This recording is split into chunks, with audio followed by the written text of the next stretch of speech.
Hello again, friends. Matt with Eddie's Guitars coming to you as always from St. Louis, Missouri, and I've got an extra special guitar to share with you folks today. A very exciting guitar. Unfortunately, one that we just recently learned has been discontinued by our friends at Martin Guitar Company. We've still got one in stock, so I wanted to take this opportunity to share one of these one more time because I don't think we're going to see one of these for quite some time, if ever again, being as rare as this guitar is. This is the Martin Aged Authentic 1936 D-45S. A bit of a mouthful, yes, but this guitar is a bit of an armful as well, and certainly will fill up your space with a big sound as well. Like I said, this is the D-45S, closely based on an example from 1936, an example that actually lives in the Martin Museum up in Nazareth, Pennsylvania. Pretty fascinating stuff. As I said, this is a 45 style guitar, so we've got some nice fancy stuff to get through here with some incredible tone woods. We'll start with the top here, which you can see is one of Martin's VTS or torrefied Adirondack spruce tops. This is a beautiful, very tight grain VTS torrefied Adirondack top on this guitar. In 45 style fashion, you can see the shell purfling going around the perimeter of the top here, as well as around the fingerboard extension there onto the body of the guitar. We also have that nice shell treatment done around the sound hole there on the rosette. And as I mentioned earlier in the title of this guitar, this is one of the aged models. So this is, while it's not full of cracks and repairs and stuff like that, the actual finish of this guitar does have some kind of aged aspects, a bit of a distressed look to it, relic look, if you will, which is, I gotta say, very tastefully done. Martin does a fantastic job of doing this treatment on their aged authentic models, and I think they took a little extra time on the 45S here, which is pretty cool.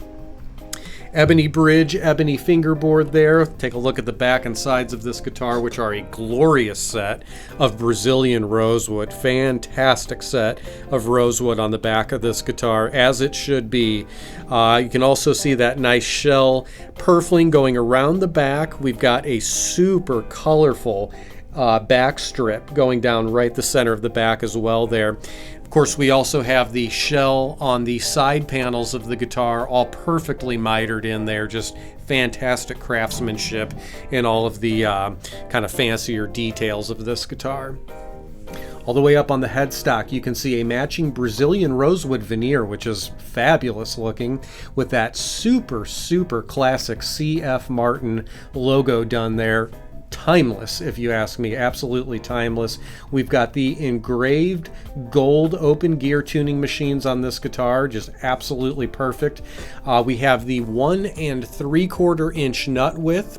We also have the 2 5/16 spacing down here at this ebony belly bridge. The neck profile on the D-45S Authentic is a wonderful feeling neck. It is a very vintagey feeling neck. So it starts out in your first position down here. It starts out at a super manageable, very comfortable size and shape. It does have a soft V profile to it. It does taper into a fairly thick neck by the time you make your way up to the body here, which I think is wonderfully era appropriate for this style neck. But boy, oh boy, it just has a great feel. Even if it gets a little thicker up high here, it still has a great, very playable feel to it. We've got the 1936 style 45 snowflake inlays going up the fingerboard there, perfectly tying in with the rest of the ornamentation of this guitar. Under the hood, we've got the VTS Adirondack spruce braces. The entire construction of this guitar has been put together using hot hide glue, which is, again, old world technique that we love to see in these kind of reissue guitars like this. And like I said, everything's been hand scalloped under the hood here. It's a very light guitar, despite being a rather large rosewood guitar. It's a very light guitar. You can feel how instantaneously responsive it is and the raw horsepower that this guitar has. Now, the D-45S don't want there to be any confusion about the name or the terminology here. A standard D28, D18, D45, whatever you want to reference there, is going to be 15.6 inches across the lower bout here. The D45S is rather unique in that it has a 16.3 inch lower bout here, so it's a physically larger guitar. Back then, they used the S designation as the Super Dreadnought, is kind of what it originally was referred to with that S designation there. Nowadays, more recently, you've seen Martin doing some of the Super Ds or Super Dreadnoughts. That's based on this guitar, so this is sort of the original iteration of those Super Dreads, is this very guitar here.